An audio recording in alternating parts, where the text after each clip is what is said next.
आज एक चीज़ बहुत वाज़ेह हो चुकी है कि पाकिस्तान की आर्मी पाकिस्तान की सियासत के अंदर हमेशा से बड़ा अहम रोल रखती है।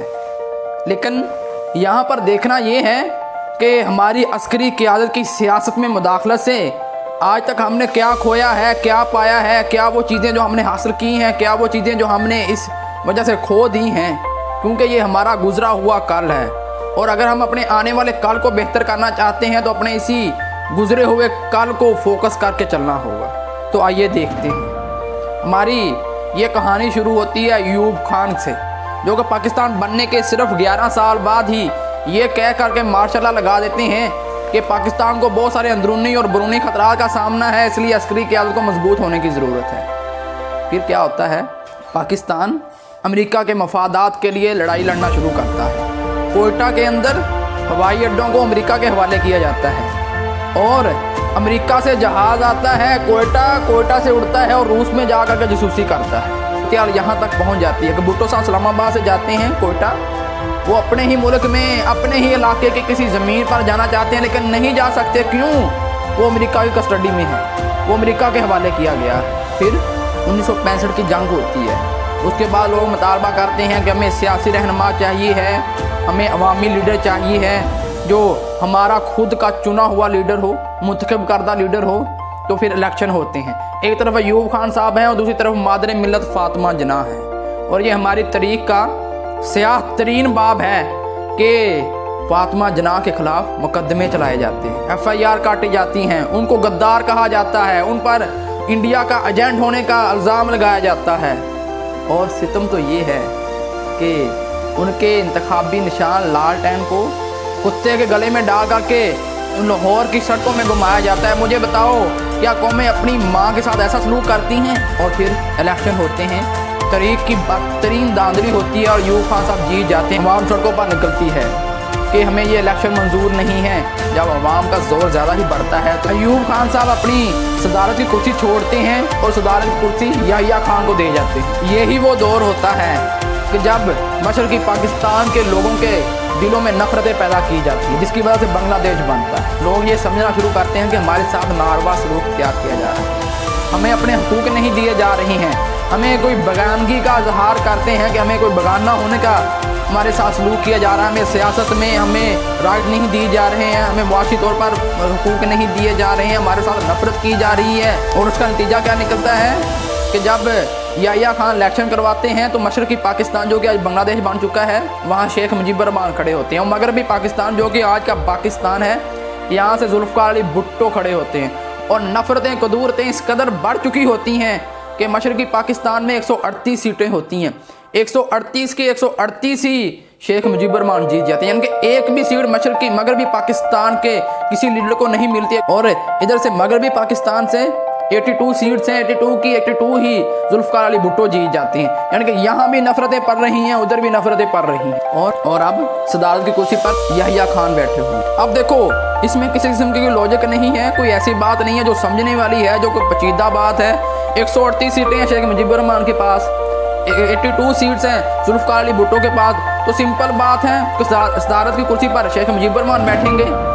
अब याहिया खान उनको इक़्तिदार मुंतकिल नहीं कर रहे हैं, सदारत की कुर्सी पर मुंतकली नहीं हो रही है। अब जो नफरतें, जो कदूरतें पहले ही दिल में फल फूट रही होती हैं लोगों के दिलों में, अब वो लावा बन के फूट पड़ती हैं कि हमें इक़्तिदार भी क्यों नहीं दिया जा रहा। वो तो पहले समझ रहे हैं हमारे हकूक़ हमें नहीं मिल रहे हैं। वो लोग बाहर निकलते हैं, अपना वो एहतजाज करते हैं, बाहर निकलते हैं, फिर जंग होती है और पाकिस्तान 2 टुकड़े होते हैं। और आज के आर्मी चीफ उठ करके ये कहते हैं वो जो मशरक़ी पाकिस्तान मगरबी पाकिस्तान से लहदा हुआ था वो अस्करी गलती नहीं थी, वो सियासी गलती थी। कैसी बात करते हैं आप? उस वक्त सदारत की कुर्सी पर कौन था? सदारत की मुंतकली क्यों नहीं हो सकी? आज हर बाशऊर पाकिस्तानी जानता है कि अगर उस वक्त सदारत की कुर्सी बर वक्त हो जाती मुंतकिल तो आज पाकिस्तान की तरीक़ कुछ और होती। और आप याहिया खान का दफा कर रहे हैं, याहिया खान का दाग कौन नहीं जानता। खैर, उसके 6 साल गुजरते हैं और ज़ियाउल हक मार्शल लगा देते हैं। ये वो दौर होता है कि जब रूस उठता है आकर के अफगानिस्तान पर हमला कर देता है। अब उस वक्त रूस सुपर पावर है, अमेरिका उसकी पावर को ख़त्म करना चाहता है, खुद सुपर पावर बनना चाहता है। और अमेरिका को ये भी पता है कि अगर रूस यहाँ पर आकर हमला कर देता है, यहाँ पर आकर जीत जाता है, तो इस इलाके में तो मेरी चुदराहट खत्म हो जाएगी, इस इलाके में तो असर रसूल रूस का बढ़ जाएगा। और इस काम के लिए ज़ियाउल हक के साथ मिलाते हैं और ज़ियाउल हक साहब क्या करते हैं, मुल्क के अंदर जिहादी तंजीमों का नेटवर्क कायम किया जाता है। पूरी दुनिया से जिहाद के नाम पर, मुसलमानों की मदद के नाम पर लोगों को लाया जाता है, उनको मोटिवेट किया जाता है। पाकिस्तान में लोग आते हैं, उनको अस्करी कुव्वत फराहम की जाती है, ट्रेनिंग दी जाती है और उनको अफगानिस्तान में लॉन्च किया जाता है। इससे हमें क्या मिलता है, मुल्क के अंदर गन कल्चर आम हो जाता है और लोग हमें कहते हैं कि अगर उस वक्त ज़ियाउल हक साहब अमेरिका का साथ ना देते, रूस के खिलाफ ना लड़ते, अगर रूस इधर अफगानिस्तान में जीत जाता तो हो सकता था वो कल कला आकर के हमारी ग्वादर पर हमला कर देता, वो पाकिस्तान पर हमला कर देता। बस सिंपल बात है, हमें नहीं चीज़ का पता कि रूस अफगानिस्तान में जीतता या ना जीतता, वो जंग जीत जाता या हार जाता। तो अगर जीत भी जाता पाकिस्तान पर हमला करता या ना करता, हमें चीज़ का नहीं पता। लेकिन एक चीज़ का हमें ज़रूर पता है कि वो जंग जिसमें ज़ियाउल हक साहब ने पाकिस्तान की मुदाखलत की थी, अमेरिका का साथ दिया था, उस जंग की वजह से हमारे गली बाज़ारों में, कूचों में, मोहल्लों में, बंदरगाहों में आकर के हमले हुए हैं। खून की होली खेली गई है, 82,000 से ज़्यादा लोग मारे गए हैं जंग में। और एक चीज़ को ज़रा तसव्वुर करके देखो कि 82,000 लोग, उनकी गिनती तो करके देखो, आप घंटों लग जाएंगे आपको। और हर एक हिंसा गिनते वक्त एक चीज़ का ज़रूर ख्याल रखना कि वो मरने वाला हर एक बंदा, हर एक जान, किसी की माँ थी, किसी की बहन थी, किसी का बाप था, किसी का भाई था, और वो 5 बच्चों का एक बाप था जो यतीम हो गए हैं। वो किसी नामौलूद की माँ थी जिसके बच्चे आज तक अपनी माँ का चेहरा देखने को तरस रहे हैं। वो किसी 6 बहनों का अकलौता भाई था जिन बहनों ने आज तक अपना भाई नहीं देखा। पाकिस्तान को $126 बिलियन का नुकसान हुआ है जंग की वजह से। इसके बाद परवेज़ मुशर्रफ का दौर आता है, परवेज़ मुशर्रफ साहब मार्शल लॉ लगा देते हैं मुल्क। फिर क्या होता है कि वही अफगानिस्तान, रूस को वहाँ पर शिकस्त हो चुकी होती है और अमेरिका आ जाता है। अमेरिका आकर के हमला कर देता है अफगानिस्तान पर। अब क्या होता है, वही अमेरिका जिसने कहा था कि यहाँ पर अपने मुल्क में आप जहादी नेटवर्क बनाएं, यहाँ से लोग भेजें अफगानिस्तान, पूरी दुनिया से लोग इकट्ठे करें, उनको असला फराहम करें, उनको अफगानिस्तान में भेजें, हम आपको डॉलर देंगे। अब वही अमेरिका ने ये कहना शुरू कर दिया कि अब हम आ गए हैं इस अफगानिस्तान में, तो अब आप उन्हीं अफगानिस्तान में आने वाले मुजाहिदीन को रोको, उन्हीं लोगों का नेटवर्क ख़त्म करो, पूरी दुनिया से आने वाले लोगों को रोको, तो हम फिर आपको डॉलर देंगे। हमारा क्या है, डॉलर फेंक देख तमाशा।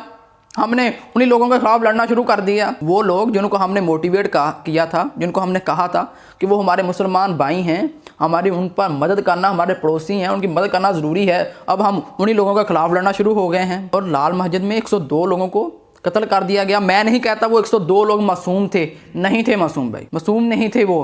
क्या किसी भी रियासत के पास किसी भी मसले का हल करने के लिए सिर्फ बंदूक ही होती है? कोई स्ट्रैटेजी, कोई मसले थे भी किसी चीज़ का नाम है, उसको किसी और मसले के तहत भी हल किया जा सकता था। मुज़ाकरात को कामयाब नहीं होने दिया, सिर्फ ये दिखाना मकसूद था कि देखो हम अपने मुल्क में किसी भी हद तक जा सकते हैं आपके मफाद के लिए। अब वही लोग जिनको हमने तैयार किया था, अब हम उनके खिलाफ हो गए और वो उठ करके हमारे ही खिलाफ खड़े हो गए मुल्क में। मुल्क के गली बाज़ारों में किस तरह से बम धमाके हुए हैं हमने अपनी आंखों से देखा है। हमने इन हाथों से लोगों की मासूम जानों को उठाया है। हमने अपनी स्कूलों में जो बच्चे तालीम हासिल करने आए थे उनको मरते हुए देखा है। और अकबर बुगटी के खिलाफ ऑपरेशन किया जाता है। अकबर बुगटी कोई गद्दार नहीं था, ये उन लोगों में शामिल है जिसने आज तक अलहदा बलोचिस्तान का मुतालबा नहीं किया है, अलहदगी का मुतालबा कभी नहीं उन लोगों ने किया है। वो अगर वो अपने हकूक़ की बात करता है तो क्या आप उनके खिलाफ ऑपरेशन शुरू कर देंगे? मेरा ये मानना है कि मुल्क किसी भी कौम, किसी भी इलाके, किसी भी शहर, किसी भी सूबे की जागीर नहीं है। मुल्क के अंदर रहने वाले हर बंदे का हक है अपने हकूक़ के लिए बात करे। उस मुल्क की रियासत का ये हक बनता है उसकी बात सुनी जाए, उसके हकूक़ का तहफ़्फ़ुज़ किया जाए। अगर वो अपने हकूक़ की बात करते हैं तो उनकी बात को सुना जाए। वो भी मुहब्बे वतन हैं, वो कोई गद्दार नहीं थे, उनकी बात को सुना जाए। और हम क्या करते हैं, उनके खिलाफ जाकर ऑपरेशन शुरू कर देते हैं। और फिर क्या होता है, इससे फ़ायदा क्या मिलता है कि बलूचिस्तान के अंदर लोगों के दिलों में नफ़रतें पैदा हो जाती हैं। बलूचिस्तान के अंदर वो नफ़रतें आज तक हम ख़त्म नहीं कर सके हैं। और मुशर्रफ साहब कहते हैं कि जो हुआ है ठीक हुआ है, अगर मौका मिला फिर दोबारा वही करेंगे हम। ये कौन सा तरीका है भाई? मुल्क के अंदर इसी दौर में मुल्क के अंदर करप्शन को फ़रोग मिलता है, करप्शन की जड़ें मजबूत होती हैं। DHA के पूरे फेजेस को ऑफिसर को दिया जाता है अपनी सपोर्ट हासिल करने के लिए। बिलियन ट्रिलियन की खुद की प्रॉपर्टीज बनाई जाती हैं, लोगों को लोगों को ज़मीनें औने तोने बाओ बेची जाती हैं, दी जाती हैं उनको, सिर्फ इसलिए कि वो हमारी सपोर्ट में खड़े हों, हमारी सपोर्ट करें। और आज देख लो करप्शन किस हद तक बढ़ चुकी है। इससे पहले जो भी हुक्मरान थे, जैसे भी हुआ, जो भी गलतियां हुई, मैं कहता हूं कि वो करप्ट नहीं थे। एटलीस्ट उनके अंदर करप्शन नहीं थी। उन्होंने कोई अपने औलादों के लिए कोई बगैरी जगीरें नहीं खड़ी की थी। और आज देख लो हमारे हुक्मरानों का क्या हालत है। बड़े बड़े प्लाजे, बड़ी बड़ी इमारतें, बड़ी बड़ी जायदादें बनाई जा रही हैं।